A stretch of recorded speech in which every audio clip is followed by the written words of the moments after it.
उपनिषद वेद के अंतिम भाग का हिस्सा हैं, जिन्हें वेदांत भी कहा जाता है। यह ग्रंथ गहरे आध्यात्मिक और दार्शनिक ज्ञान को प्रस्तुत करते हैं। उपनिषद शब्द का अर्थ है समीप बैठकर ज्ञान प्राप्त करना, यानी गुरु के पास बैठकर जीवन और ब्रह्मांड के रहस्यों को समझना। उपनिषदों का उद्देश्य आत्मा, ब्रह्म, सर्वोच्च चेतना और जीवन मृत्यु के रहस्यों को समझाना है। ये ग्रंथ मुख्य रूप से ज्ञान मार्ग पर केंद्रित है और व्यक्ति को आत्मा और ब्रह्म के बीच के संबंध को जानने की प्रेरणा देते हैं।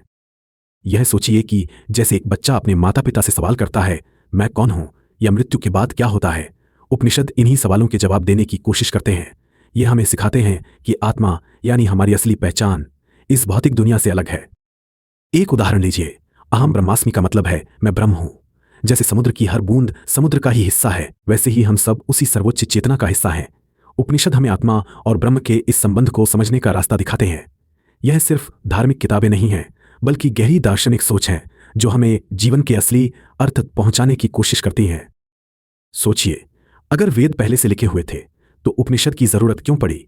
इसका जवाब वेदों की प्रकृति और समय के अनुसार बदलती जरूरतों में छिपा है। वेद मूल रूप से एक विशाल ज्ञान का भंडार है, जिनमें हर चीज का वर्णन है, धर्म, कर्म, पूजा, यज्ञ और प्रकृति से जुड़ी विधियां। लेकिन वेद का स्वरूप बहुत व्यापक और कर्मकांड प्रधान था। समय के साथ लोगों ने यह महसूस किया कि कर्मकांड जैसे यज्ञ और पूजा से परे जीवन के गहरे सवालों के जवाब भी चाहिए, जैसे मैं कौन हूं, मृत्यु के बाद क्या होता है, क्या भगवान और आत्मा अलग हैं। इन सवालों का जवाब देने के लिए ही उपनिषद लिखे गए। उपनिषदों ने वेदों की गहराई को सरल और दर्शन के रूप में प्रस्तुत किया। अगर वेद कहते हैं कि यज्ञ करो, तो उपनिषद कहते हैं कि खुद को जानो, यही असली यज्ञ है। उपनिषदों ने कर्म से ध्यान और आत्मज्ञान की ओर ध्यान खींचा।